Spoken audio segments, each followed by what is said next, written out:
Olá, meu amigo, minha amiga aí do Papo Sacristia, mais uma vez aqui reunidos, né? Em nome de Jesus ou em nome de alguma coisa, né? Que a gente ainda não decidiu bem. Nossa Senhora. Estamos aqui mais uma vez com o nosso amigo Rick. Oi, pessoal, e aí, tudo bem? Padre Samuel. Prazer. Hoje, nossos novos amigos, Marco Túlio, que infelizmente não vai conseguir aparecer, mas ele está ali. Nossa amiga Cecília Maria? Cecília Maria. E a nossa nobre doutora por excelência, Reclame com Dom Pedro II, Dona Lorena Barreto, doutora Lorena Barreto. Ai, gente, boa noite. E o que está acontecendo com o seu visual, essa barba, isso aí? Óculos meio... novo. Já repararam o óculos? Nada Olha, melhor vocês do que... viram? Isso é porque Eu sou um espetáculo de homem hoje, né? Ganhou, você está querendo dar... Coitado. Eu sou um espetáculo de... Eu já sinto as emanações de ovulações. Que homem. Ou pululações, né? Como é igreja católica, pode ter pululação também. Nós estamos aqui no momento jocoso. Será que é uma providência divina? A gente está fazendo amizade com o advogado do Tribunal Eclesiástico de Belo Horizonte? É claro, porque a gente pode medo de ser preso, né? A gente corre risco de ser excomungado. Então com certeza. Você já nos absorva. Ó, esse negócio é o seguinte, eu atuo na área de nulidade, não é crime, não. Opa, qualquer coisa, gente, defuma com as ervas da Jurema. Socorro. Vamos falar mal de quem hoje? Por isso, deixará o homem, o pai e a mãe, e se unirá à sua mulher, e eles serão uma só carne. E vem junto a sogra, que merda, né? Geralmente vem a sogra, é um combão, né? E para falar hoje de matrimônio, Padre Samuel... O que eu posso falar disso? O senhor é casado na igreja. Em partes. Você pensou, um especialista para falar de casamento é um padre. Você acha? Tem gente que acha que justamente pelo fato de que o padre não casa, ele não teria muita autonomia para poder falar. Mas eu costumo dizer que os confessionários são, assim, de fato, um bom termômetro do que é o casamento e das suas dificuldades. Então, eu diria que, não obstante não seja um homem casado, escuto muita coisa interessante sobre casamento. Eu não sou especialista em casamento, gente. Infelizmente. Uma vida bandida. A minha vida é muito errada. Você está no caminho, O matrimônio vai te encontrar, pode ter certeza. Casem é ótimo, como diz uma amiga minha, Jata. Eu não falo, porque ninguém me contou antes. Marco Túlio está ali, ó. Ainda bem que é especialista em nulidade ele vai pedir um direito de resposta. Alguém te contou antes? Também não falou, tá vendo? A água tá quente, pode pular, né? Tá quentinho, né? Mas então, doutora, matrimônio, tecnicamente, o que seria o matrimônio? Então, eu acredito que para a gente iniciar o assunto de matrimônio, nada melhor do que nós pegarmos os textos, os documentos da igreja que definem o matrimônio. Porque uma coisa é aquilo que a gente acha que é um matrimônio e outra coisa é aquilo que é a natureza dele mesmo. Então, vamos começar pelo Código Canônico. Né, já que nós estamos falando aí de tribunal eclesiástico, de leis, nós temos as nossas leis próprias, né, que regem a Igreja Católica, então nós vamos começar por ele. É bem técnico, mas nós temos que começar por ele. Então vamos lá. No Cânon 1055 diz o seguinte sobre o matrimônio. O matrimônio é o pacto matrimonial pelo qual o homem e a mulher constituem entre si um consórcio íntimo de toda a vida, ordenado por sua índole natural ao bem dos cônjuges e à procriação e educação da prole.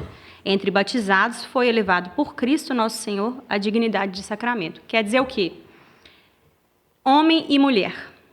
É o primeiro ponto, né, que nós temos que salientar aqui do nosso casamento católico.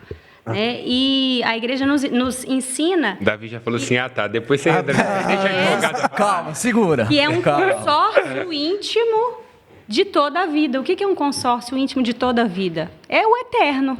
Então, eu não posso me casar com a ideia de que, se não der certo, na minha primeira dificuldade, eu vou dissolver aquilo, porque a própria lei fala aqui, que é um consórcio íntimo de toda a vida, ordenado por sua índole natural. É da natureza do casamento ao bem do cônjuge. É natural do casamento eu querer cuidar, eu precisar cuidar do meu cônjuge, né? A mulher do homem e o homem da mulher. E a procriação e educação da prole. Polêmico, né? Essa principalmente procriação nos tempos atuais, nos tempos de hoje.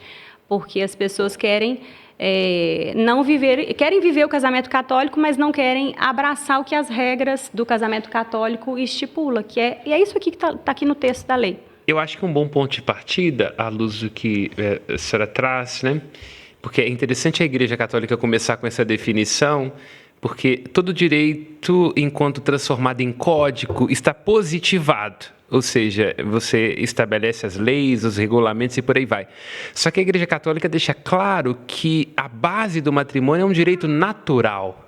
Então isso é interessante, quer dizer, é conforme a natureza de indivíduos da mesma espécie se unirem, reproduzirem e darem dependentes férteis e garantir que esses dependentes férteis levem às gerações subsequentes o material genético, garante a vida e por aí vai.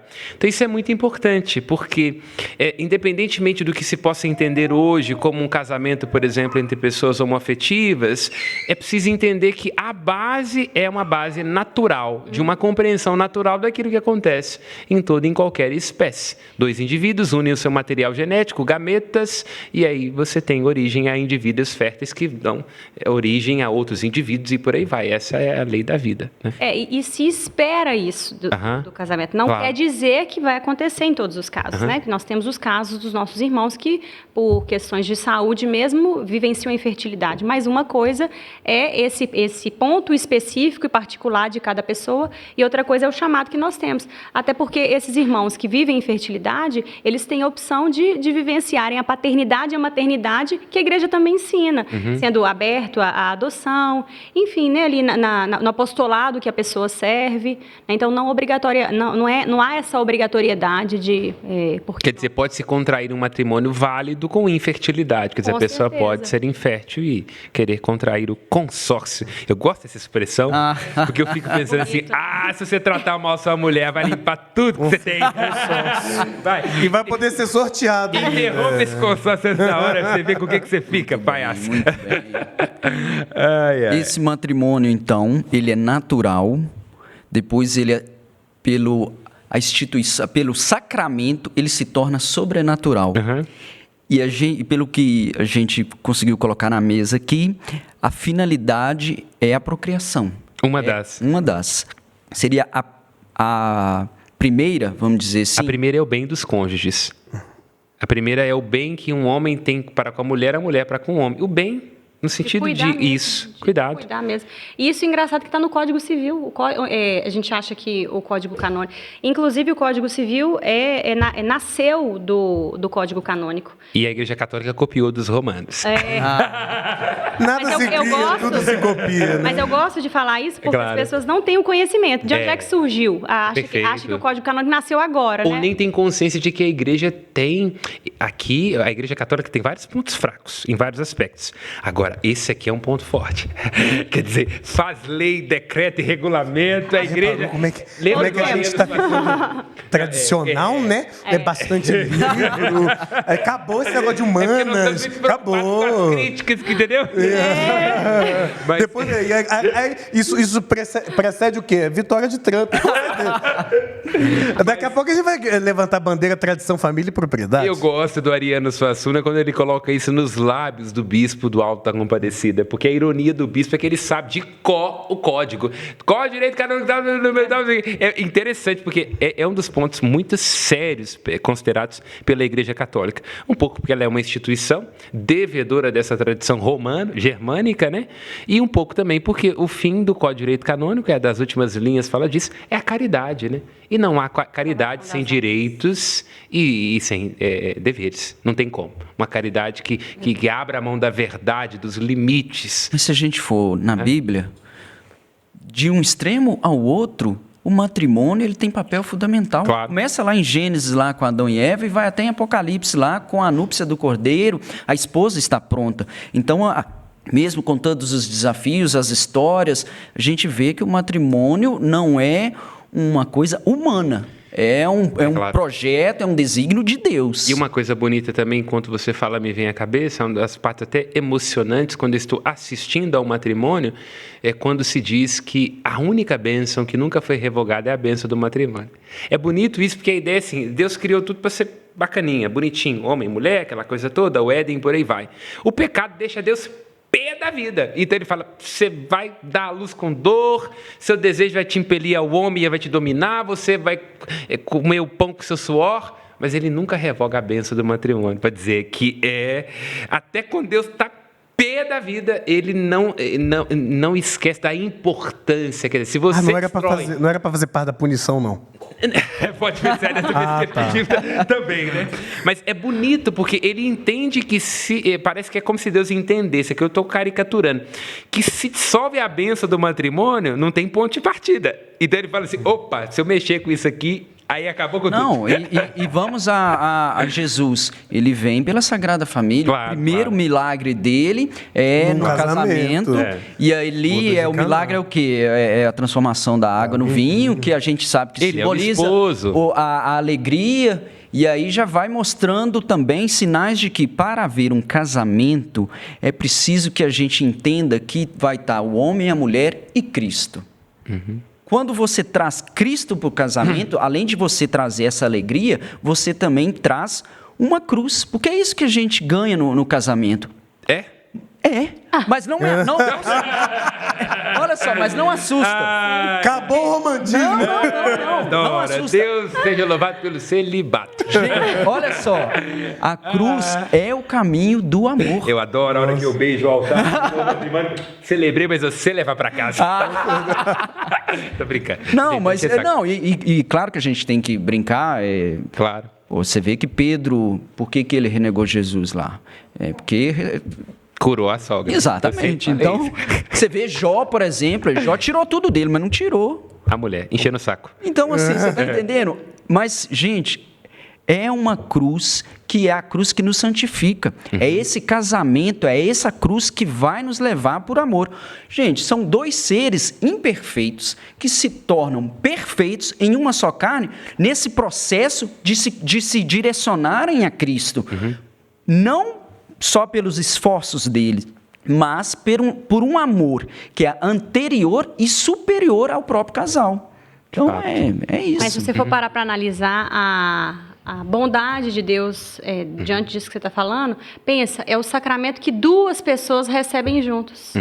Então, diante dessa narrativa aí de que ali a gente recebe os benefícios ali de uma vida matrimonial, mas também a gente carrega a cruz juntos. Então, você vai a partir dali, e eu sempre falo até, trazendo um pouco para minha experiência aqui como auditora no tribunal... Conta para nós o que é isso, porque muita gente não sabe que tem um tribunal, mas não esquece o que você ia falar, não. Mas conta o que você é, isso é importante. Eu trabalho aqui, eu fui nomeada por Dom Valmor para ser auditora aqui no tribunal desde o ano de 2021. Então, eu atendo partes no processo de nulidade matrimonial. Então, eu atendo igual nós estamos aqui conversando individualmente as pessoas, as testemunhas, a parte demandante, que é a autora ali do pedido de nulidade, e a parte demandada, que é como se fosse o réu. Mas não é réu, né? É só para as pessoas conseguirem visualizar aí um ato. Porque, como eu digo, o pedido de nulidade matrimonial, ele tramita dentro de um processo. Há um processo mesmo, físico, tem que visualizar um processo ali. Então, eu tenho esse contato direto com as partes ali. Então, quando a gente começa a conversar ali, e compreender a dinâmica do casamento, muitos falam assim, mas o fulano era muito novo para contrair o casamento naquela época. Aí eu viro e falo assim, mas a senhora já pensou que existe um mistério de Deus ali para fazer com que a pessoa case na juventude? Não estou dizendo que as pessoas mais maduras não se casem. Eu estou dizendo que há ou não há um mistério? Porque se não fosse assim, o que Deus ia... Qual que ia ser a invenção dele, a criação dele? Vocês vão namorar a vida inteira e no fim, quando tiver para morrer, vocês casam, morrem e fim de papo. Só que não é isso. Ele quis que isso acontecesse lá no início, para que a gente construísse uma vida a dois. E aí viessem os filhos, viessem as dificuldades, e aí completasse 50 anos de casado, 60 anos de casado. Isso é um mistério de Deus, que eu espero lá no céu entender. Porque, às vezes, eu me olho e vou trazer para a minha realidade. A gente se sente imaturo. Né? Como que eu vou tomar uma decisão X ou Y numa questão financeira com o filho? Quando chega o primeiro filho, você pensa assim, meu Deus, isso realmente é irrevogável. E agora? Né? E agora? Que investimento. Mas ou aí... que aposta para toda a vida, né? Mas aí igual ponte Rio-Niterói, não tem retorno agora. Aí a gente vê esse mistério de Deus, porque existe um sentido ali, claro que existe. Se eu não me apegar a esse sentido que foi criado esse casamento para um casal, o homem e a mulher, abraçar juntos, receber a bênção através do sacramento e viver uma vida. Você vê que às vezes a gente casa, você nem lembra da sua vida de solteiro mais, porque é tanta coisa, é tão intensa a vida matrimonial, que a gente não lembra mais. Exatamente. Então há um mistério ali, né, sobre aquela realidade que compõe as cruzes do dia a dia, também as alegrias, as bênçãos, o amor.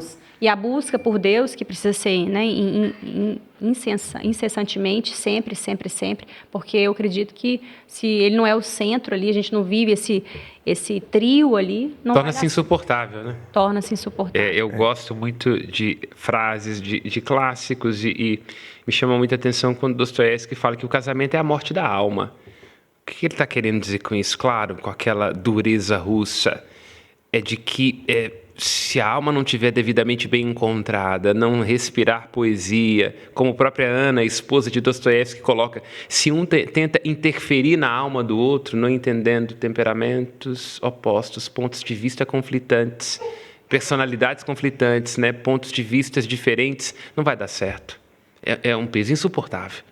E aí que entra... Porque a gente não dá conta da gente mesmo, não. Quanto mais dá conta de uma outra pessoa, a alma morre nisso. Se a gente vai no finalzinho do capítulo ali de Mateus 19, ele coloca muito aquela questão de que o casamento, os discípulos viram para Jesus e falam, se é para jogar desse jeito, não vale a pena casar. É isso mesmo. E aí ele fala, de fato, tem muita gente que não vai compreender e não é feito para todos também. E é bonito quando Jesus coloca isso, que há pessoas que não são feitas para isso. Isso é interessante você parar para pensar, né? De fato, há pessoas que têm ali, né? Mais do que impotência coeunde, né? Quer dizer, não podem fecundar, quer dizer, não serve, não tem maturidade psicoafetiva para o casamento. Mas sem queimar aqui etapas, que a gente está falando de matrimônio. Depois a gente vai ter tempo de falar de nulidade. Vai lá. Cena dos próximos capítulos. Porque a gente vai ter tempo ainda com a doutora aqui. Primeiro, padre, eu gostaria de saber qual que é o papel real da igreja nessa bagaça. Quer dizer, perdão, né? Nessa instituição. Nessa instituição sacrossanta. A igreja é fiel depositária dos sacramentos e das graças que Cristo nos alcança. Ela é uma mediadora necessária por desígnio de Deus do caminho de salvação que é Cristo. Porque é a esposa. Então, ela, como esposa, está diante do esposo. Então, o sacramento do matrimônio, na sua base biológica, humana, ele é um consórcio entre um homem e uma mulher, do ponto de vista daquilo que é a sua base natural, né? Nas suas formas e por aí vai. Elevado à dignidade de sacramento. Portanto, a igreja é a guardiã disso. Porque no momento em que ele é elevado à dignidade de sacramento, significa que ele é um caminho de salvação. É um lugar onde se encontra a salvação, onde se tece a salvação. Portanto, a igreja vai ter que haver aos comos desse porquê, desse propósito. Então, o propósito do casamento é levar duas pessoas para o céu. A igreja vai, nas suas normas, no seu código, na forma de celebrar, na maneira como ela indica que os filhos sejam criados, ela vai ajudar a perceber os comos em função desse porquê. Basicamente é isso, né? Do ponto de vista da celebração, por exemplo, para dizer de se diz, por exemplo, que um padre assiste o matrimônio em nome da igreja, porque é um contrato entre os dois. Então ele dá assistência, dá a garantia eclesiástica de que ali de fato se dê um sacramento, para que os dois agora possam eles mesmos, naquilo que é próprio da sua vida, tecer esse caminho de santificação que é o matrimônio, né? Então a igreja, ela assiste, acompanha, regulamenta. Vamos falar um pouquinho sobre a cerimônia? Que a cerimônia de casamento é uma coisa muito bonita. Eu só queria completar, se me permita, que a igreja é a família de Deus. Então, também é importante, né, que a igreja esteja presente na vida do casal. Né? É fundamental, né? Nem que seja na confissão, mas é fundamental. Eu tive o privilégio de assistir uma cerimônia de casamento presidida pelo Ilustríssimo. Isso, e o Marcos até hoje, não sei se ele Marcos não deu notícia nunca mais. Tem voltado a lua de mel, meu amigo. Acabou, né? E eu gostaria que o senhor explicasse um pouco mais sobre a cerimônia, porque é dentro de uma missa, né? A gente já explicou sobre todos os aspectos da missa. Nós fizemos lá, o que é um privilégio, um casamento com missa, quer dizer, incluímos um rito dentro do outro, que é muito positivo. Não necessariamente, é preciso ter um... Não necessariamente, porque são sacramentos independentes. Agora, é muito positivo, porque no momento em que ele é celebrado dentro da missa, evidencia-se essa dimensão do Cristo esposo da igreja. Portanto, no momento em que se celebra o sacramento, está ali reunida esta família, não é? Os filhos gerados no útero da mãe igreja pelo batismo e que se constituem como assembleia no momento da celebração, presenciando um outro momento de unidade, onde um homem dispõe-se a entregar a uma mulher e vice-versa. Então, ali a gente tem como se fosse um grande quadro, um grande ícone daquilo que a igreja é na sua dimensão mais plena. Ela é família de Deus. Então, antes de tudo isso.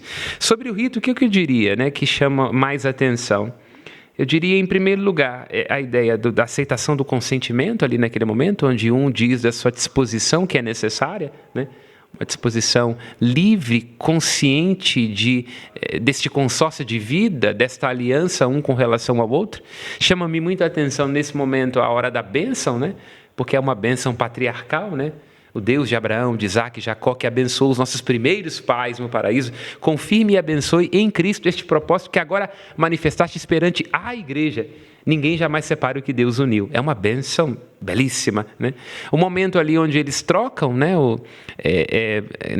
Prometo amar-te e respeitar-te na alegria, na tristeza, na saúde e na doença. Isso atestam que estão de livre e espontânea vontade, atestam que vão educar os filhos que Deus os confiar, educando-os na lei de Cristo e da igreja, né? É a terceira das perguntas, a aceitação do consentimento. Então, eu diria que esse é o ponto mais denso, né? E mais bonito, assim, que é propriamente onde está se dando ali, né? A contração, né? Das núpcias propriamente dito. E a bênção matrimonial também é linda, não é? O momento em que se voca sobre a esposa e o esposo a bênção de Deus para que eles possam, com a graça que lhe é devida, serem fiéis um ao outro por toda a vida, né? Então é um momento assim muito tocante. Para a gente também que está ali assistindo o matrimônio como padre, é um dos momentos assim densos assim de você tomar consciência do que aquilo significa, né? Então, eu diria que são os momentos assim, mais profundos do ministério. Esse da aceitação do consentimento, porque a gente tem consciência que ali, naquele momento que está se dando esse enlace, e da bênção, que é muito forte, muito bonito, é um texto lindo, né? E para a gente agradar a Lorena e ser mais técnico, dá para falar um pouquinho da forma e da matéria? Eu vou deixar isso para ela. Não, mas na verdade eu estava esperando o senhor terminar, porque o complemento que eu queria fazer é a questão do casamento vocação. E aí me fez... Eu estou aqui raciocinando enquanto o senhor vai falando, porque é inevitável que eu não lembre do tribunal. Porque quando as partes não compreendem, os nubentes não compreendem que o casamento é um chamado, elas vão vivenciar aquele momento maravilhoso que o padre acabou de descrever aqui, mas aquilo vai acabar, porque assim que o padre der a bênção, se tiver festa, eles vão para a festa, se tiver lua de mel, eles vão para a lua de mel, só que quando eles entrarem para a vida... como se fosse uma etapa social, né? Do que um sacramento. Eu estou trazendo isso porque no tribunal isso é palpável, é palpável. As pessoas comentarem como que é o pós, quando vê nitidamente que não havia vocação alguma para a vida matrimonial. São dois desconhecidos. São dois desconhecidos e a gente percebe que tem razões externas, não é uma razão porque eu amo o fulano, que eu quero estar com ele, que eu desejo viver a santidade, buscar a santidade com ele. Porque tem os desafios, como nós falamos, mas tem algo que precisa ser além.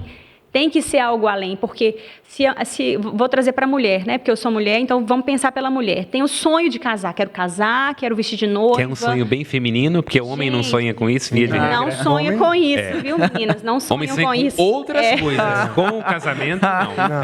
Então, quando a gente ultrapassa aquele momento ali, de princesa, que elas realizaram o sonho delas. E é bem isso, né? É um ritual medieval. Exatamente. Né? E cai ali na rotina... A gente vê essa frustração, porque a pessoa não tem, às vezes, ou o marido ou a mulher não possuem aquela vocação matrimonial mesmo. Aí a gente começa a observar os problemas nas saídas, né, que é continuar vivendo uma vida de solteiro. E isso é avaliado no tribunal? Com certeza. E antes tem que ser perguntado, porque quando nós padres fazemos a entrevista prevista por código, essa é uma das perguntas que eu não abro mão de fazer olhando muito no olho. Tem consciência, né? Da unidade e da indissolubilidade, enquanto formas do sacramento do matrimônio, né? Tem consciência disso? E a falta de vocação é motivo de... Não responde. Na verdade, não, só para complementar. Não, na verdade, não é que a gente pode conversar, né, aprofundar no próximo, mas eu digo que quando a pessoa ela não sente esse chamado no coração, né, porque a vocação é o quê? É um chamado de Deus. Então, se eu não sinto que eu sou chamada mesmo a viver o matrimônio, não vai dar certo. E fica insuportável, porque, vamos a Nietzsche, não obstante seja uma ironia citar Nietzsche para um momento como esse, mas Quem tem por que viver suporta qualquer como. Se eu tenho o porquê celebrar um matrimônio, eu suporto como. Então, o papel da igreja é, antes, voltando à sua pergunta, ajudar o casal a ter consciência de que vocês estão dizendo que você sabe por quê, né? Então, como que vai ser isso? Tem consciência de?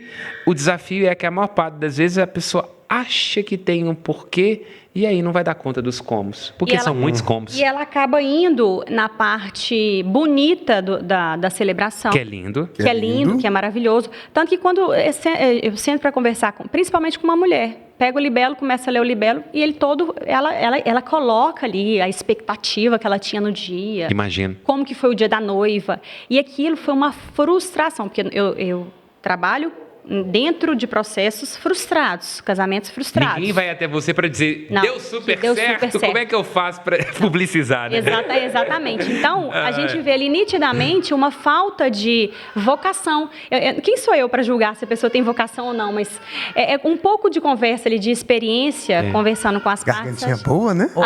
Deus põe a bênção. Não sei se vocês estão ouvindo, mas é Cecília. Deixa ver as criancinhas.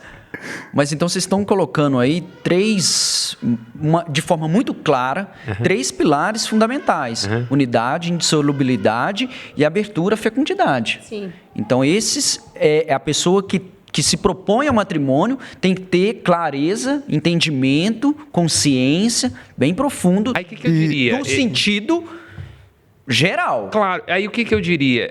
A questão, para não ficar tipo assim, aí tem o Código de Direito Canônico. A questão é o seguinte, é um desdobramento óbvio. A ideia seria assim, porque senão dá a impressão assim, uma pessoa para poder dirigir um carro, ela tem que ter, por exemplo, determinadas características psicológicas, ela tem que passar no psicotécnico. Não, é óbvio. Como é que eu vou colocar um carro na mão de alguém que não é habilitado? Assim. Então, não é que a estrada está dizendo para quem está dirigindo, eu estou te proibindo de andar na estrada. É uma questão óbvia. Uma pessoa que não tem não é histórico, não é patriarcal. Não. É questão de... A forma, em alguns momentos, sim, como foi feito, sim. Nós podemos fazer um disclaimer, a igreja, né, como qualquer sociedade humana, tem os seus limites. Mas a base é óbvia. Quando eu vou fazer um teste psicotécnico, vai avaliar. Dá conta de fechar bem a mão? Vem luz na sua cara, você consegue ler a letrinha que está no fundo? Você consegue ter noção de direção? Se não tiver, não pode. Ótimo exemplo. A questão de vocação é essa. Agora... Você quer um exemplo que eu acho que tem tudo a ver? A visão que a igreja tem hoje para os casais de segunda união.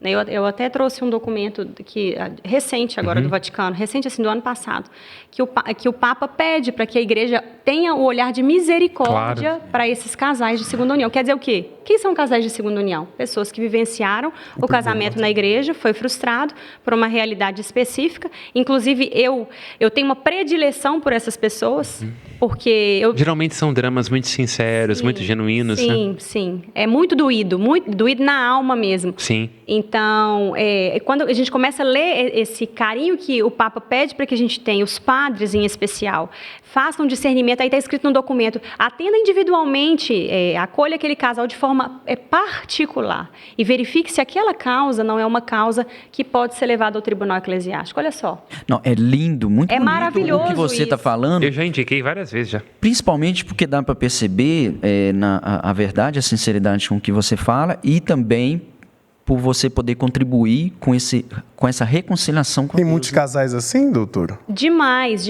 E eu vou te falar. Posso dar minha opinião para não escandalizar, antes ela continuar falando? Pode falar. Eu falava isso na época que eu estudava direito canônico na teologia e depois o Papa Francisco falou, eu não estou muito herético, não. Eu acho que a maioria dos casamentos que é realizado hoje tem vários motivos passivos de nulidade. Não.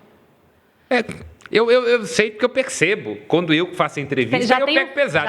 Mas tem uns que já vêm para mim e falam assim, padre, você assiste o nosso matrimônio, eu já coloco assim, daqui a alguns anos, lá vai eu... O senhor anota? O senhor faz anotação lá no campo próprio? Quando tem alguma questão assim que nunca chegou a ter nada muito grave, e que eu precisasse assim de anotar, porque tem um campo para isso, né? Vocês sabem disso? Até um dever não sabia. Eu nunca cheguei a ter nenhum grave. Durante a entrevista. Eu nunca cheguei a ter nenhum grave. Aperta o Samuel, isso. Eu gosto. Eu nunca cheguei a ter nenhum grave, mas eu já tive uma anotação no sentido assim que eu percebi um desconforto da mulher pelo fato de que o cara já tinha um filho. E também já tive o contrário. Aí, no momento da entrevista, eu virei e falei assim para ele, assim, porque ela era um casal e, né, eu não vou entrar em detalhes porque até ferir a ética e por aí vai. Aí no momento da entrevista o cara falou assim, ela tem um filho já com outra pessoa, e aí eu entendo, né, que o filho é pequeno, e aí depois isso pode se acomodar, aquela coisa toda. Eu interrompi, eu falei assim, não existe esse filho.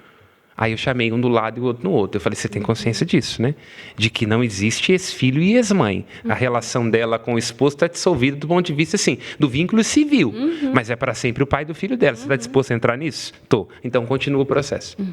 Eu Na falo tora. porque durante a entrevista é importantíssimo isso, e isso faz Toda a sentido diferença dentro do depois. processo de nulidade, porque o padre ele tem essa autonomia e ele tem esse direito e dever de qualquer observação que ele fizer ali. Fez uma pergunta, por exemplo, sobre os filhos. Não tenho vontade de ter filhos. O padre tem que recusar, inclusive. Nunca cheguei a acontecer isso comigo, mas eu tenho consciência de que numa hora dessa eu tenho que dizer. Não pode. A gente pode entrar nessa questão quando for falar da nulidade, porque, pelo que você me falou, há também a possibilidade de uma simulação, né? Sim, tem demais. Opa, test drive mas assim, no casamento? Como é que faz isso? Mas aí nesse caso, claro, nós vamos falar disso depois. Na hora da entrevista, tem um juramento que o casal tem que fazer, né? Eles prometem dizer a verdade. Então, naquele momento ali, o padre pressupõe que está sendo sincero. Sim. Né? E, via de regra, pela minha própria experiência, as pessoas levam muito a sério ali naquele momento. E acho que vai também do próprio padre e ser um provocador disso. Então, eu percebo o meu caso. São duas personas. Quando alguém vira para mim e fala assim, padre, eu queria que você assistisse o meu matrimônio, o processo já está todo feito, então eu pressuponho que quem fez o processo, Já fez. aí na hora que eu recebo o processo, se tem algum problema, alguma questão, aí eu sei que eu tenho que anotar. Teve uma, por exemplo, que chegou próximo disso, que é um casamento onde estava começando a querer servir bebida alcoólica antes. Aí eu virei para a cerimonial e falei assim, você sabe que se os noivos e os testemunhas beberem, é nulo, né? Então a senhora pega esse negócio e tira daqui. Então quer dizer, entendeu? Porque eu vou ter que parar isso aqui agora, entendeu? Então, mas nunca chegou, porque eu converso antes com noivos e por aí vai. Agora, quando eu vou fazer a entrevista, aí eu sempre pego mais pesado. Sempre pego mais pesado mesmo, para proteger o próprio casal. Então, eu pergunto mesmo. Se eu percebo alguma coisa esquisita, de dúvida, nunca chegou ao ponto de eu vir alguma coisa que eu tive que interromper.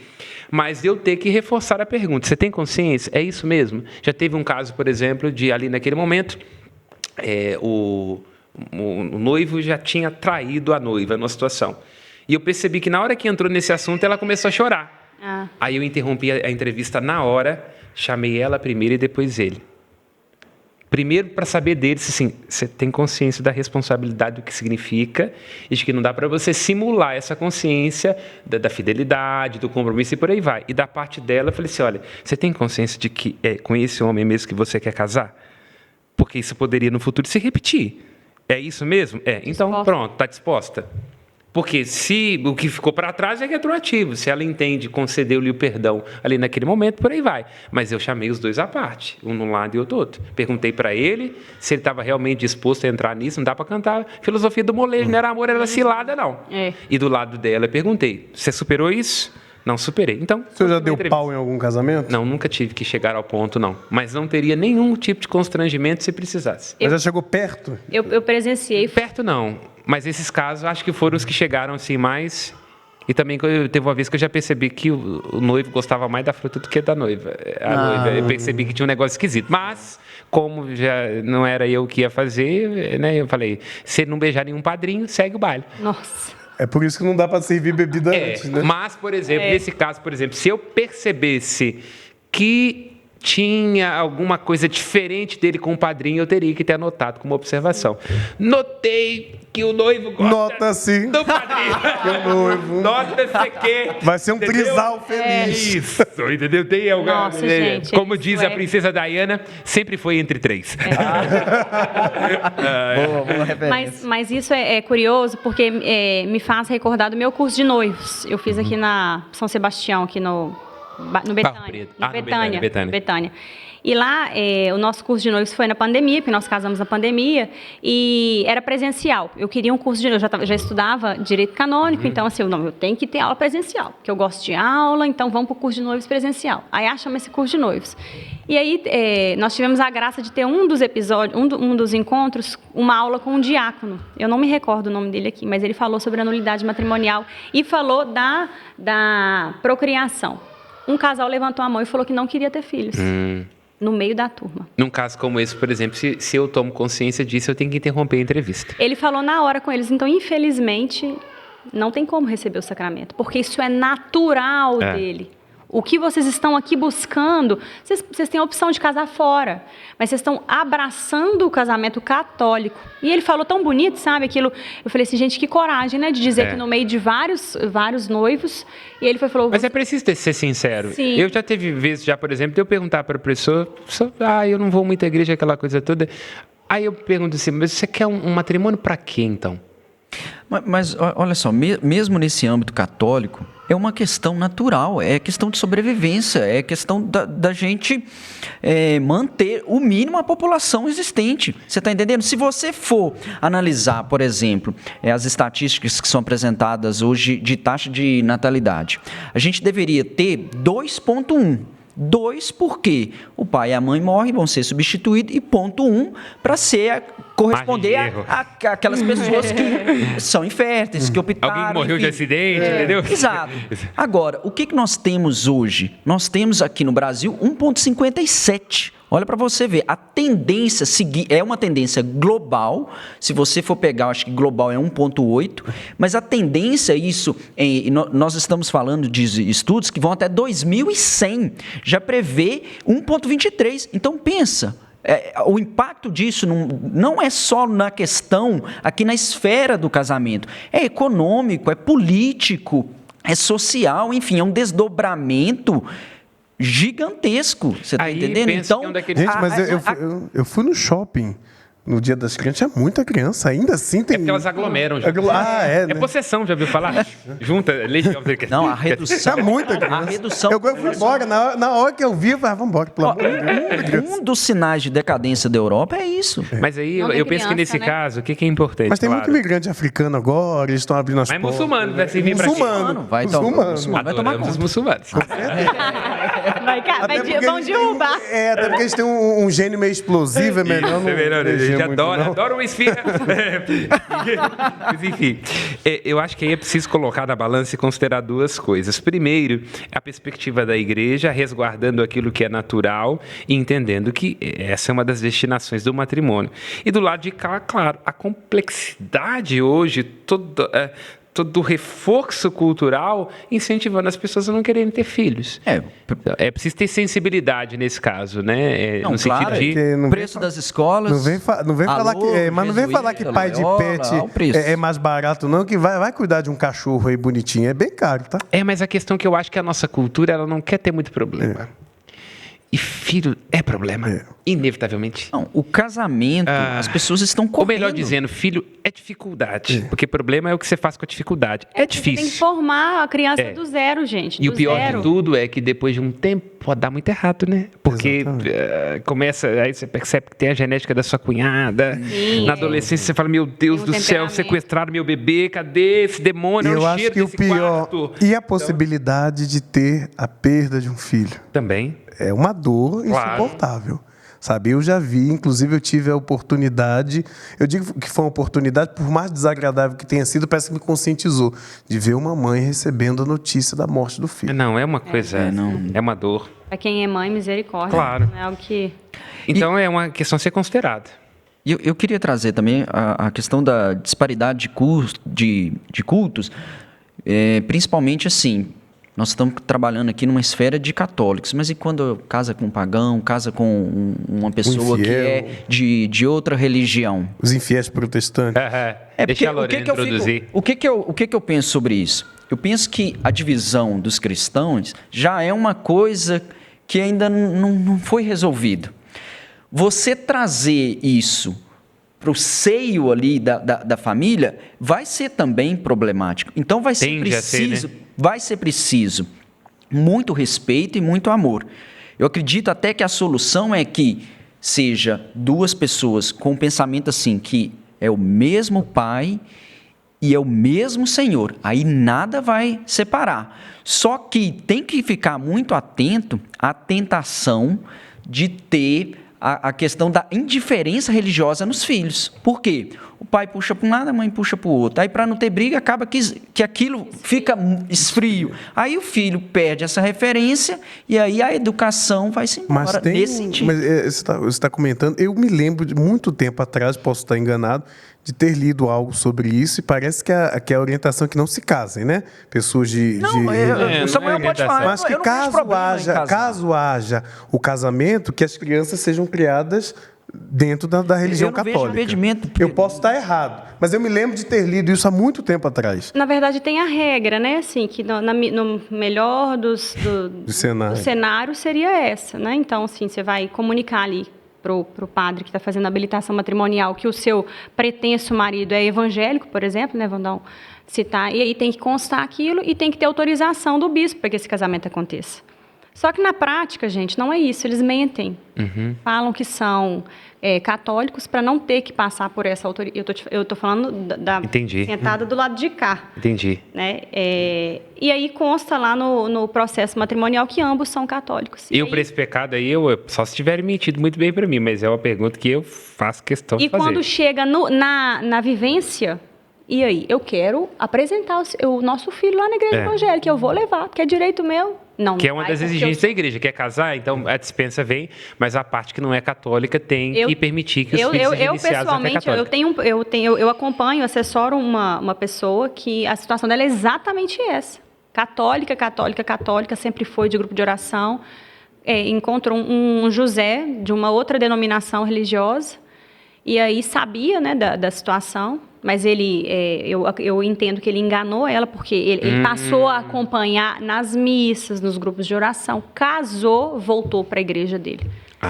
Aí começou a pressão, porque ela é muito católica, de família muito católica, aí começou a implicar com ela né, dentro de casa rezando o terço, com as imagens dela, aí queria apresentar o filho que eles tiveram na igreja evangélica. Você está acompanhando o caso? Então não posso te fazer a pergunta. Não, está no Tribunal Eclesiástico. Porque eu ia te fazer uma pergunta agora, mas eu não posso, porque eu vici o seu processo, né? Viu? Exatamente. Se você fizer essa pergunta aqui agora... Não, mas na verdade, eu tô neste processo que eu estou contando, eu sou advogada da demandante, eu não estou como auditor nesse processo. Eu sou impedida, inclusive, de atuar nele lá no tribunal. Então, fazendo uma pergunta, um caso como esse seria um erro de pessoa, no seu entendimento? Sim. Este pessoa, quer dizer, ela casou imaginando que... Não, e muito pior, padre, porque esse é só um ponto.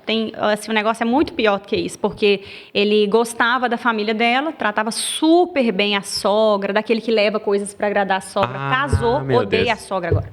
E trata mal. Então é um erro de pessoa. Quer dizer, quer dizer, traduzindo em miúdos, filosofia do molejo. Não era amor, era cilada. Era cilada. Ele se apresentou outra coisa, esse casamento. É nulo. Então, assim, só para entender essa dinâmica, né? Porque eu acho que tem que ser a pessoa precisa ter essa... Tem que cair no coração dela. O que eu tô abraçando?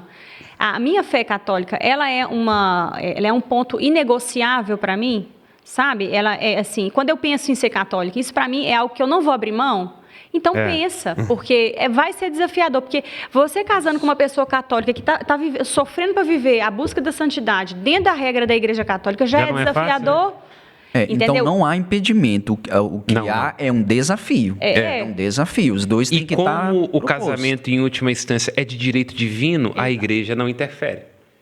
Porque ela não poderia forçar ou impedir alguém, extrapola a matéria da Igreja. Entende?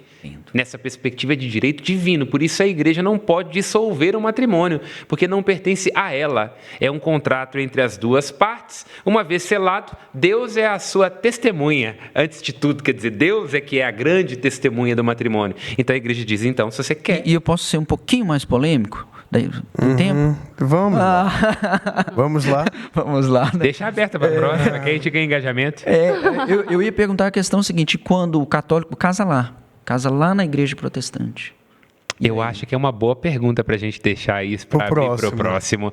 Mas é bom para dar engajamento. Antes da gente encerrar, mas já caminhando para o fim, antes da gente encerrar, né? Porque nosso programa é igual a Avenida Paulista, né? Começa no Paraíso, mas termina na Consolação. Eu queria voltar um pouco assim às vacas frias. Foi falado como é que é o nome mesmo? Até esqueci. Vocação para o casamento. Eu queria perguntar aqui pessoalmente a Lorena. A doutora Lorena, perdão. Como é que foi esse chamado? Na minha vida? Na sua vida, pessoal. Então, por isso que eu digo que é vocação. Desde a infância eu senti o desejo de constituir família. Eu sempre quis ser mãe. Então, assim, são pontos que no meu ponto de vista, e hoje trabalhando com processos de igual natureza, eu vejo que são sinais da vocação. Fazem toda a diferença. Fazem toda a diferença. Eu sempre sonhei. Para mim não era só vivenciar o momento ali do holofote, das fotos. Era muito mais que isso. Então, eu rezava pedindo a Deus para que isso acontecesse na minha vida. Então, era algo que eu levava de verdade para a oração. Senhor, eu tenho vontade de me casar. É da sua vontade? Se for da sua vontade, me conceda essa oportunidade. Eu não sei aonde que eu vou entrar. Mas se o Senhor abençoar e for da sua vontade, né, que seja feito. Então, eu vejo a vocação aí. Porque eu lembro que Padre Léo falava que o sonho mais secreto do nosso coração são desejos que Deus tem para nós. O Padre Léo, que era da Canção Nova, ele sempre falava isso, eu gravei no meu coração. Então, desde a minha experiência com Deus, que foi lá na adolescência, eu tinha isso. Olha, eu tenho vontade de casar. Então, se é da vontade de Deus, se eu estou com esse desejo aqui, é da vontade de Deus também. Então, eu acho que eu tenho vocação para isso. E aí o tempo foi passando e você vai sentindo aquilo concretizando na sua vida. Você vai se identificando com as amigas que casam. Olha, eu gosto disso. Porque a pessoa que não tem vocação, ela tem horror. E ela fala isso lá no tribunal. No papo de sacristia. Nossa, no papo. Entendeu? Ela começa, ela descreve, ela tenta ali. E à medida que a gente vai descontraindo na conversa, e eu tento conduzir os meus depoimentos ali, agora como auditora, Lorena auditora que está falando aqui. Tento conduzir e deixar as partes mais... Para mim é melhor. Isso é o melhor. Quanto mais à vontade é melhor. Porque aí ela fala e ela abre igual mala velha mesmo. E eu preciso, porque ali eu estou ali, é o meu papel ali no processo. Então Perfeito. Ela começa a dizer, nossa, eu tenho horror a filhos, detesto ter que ter alguém ali dentro de casa dividindo o espaço comigo. Então, ela começa a dizer. Então, se isso não é vocação, é o quê? Entende? Como que, às vezes, a gente conversa com um padre e nas especializações eu fiz amizade com muitos padres. Deus que me livre de casamento, isso aí é processo. Eu estou muito feliz aqui com a minha vida. É ou não é, padre? Viu? Mas, pra mim, sinceramente, eu acho que o melhor casamento que tem é dos nossos telespectadores, dos nossos espectadores, dos nossos fãs. Mas, gente, né? Cá entre nós. Mas aqui, eu vou perguntar no próximo programa, porque o seu chamado é muito bonito. Eu quero que você conte no próximo. Então, pessoal, quem chegou até aqui, deixa o like e deixe no comentário o que proporcionou o matrimônio que você tem hoje aí na sua casa. Amém? Amém. Amém.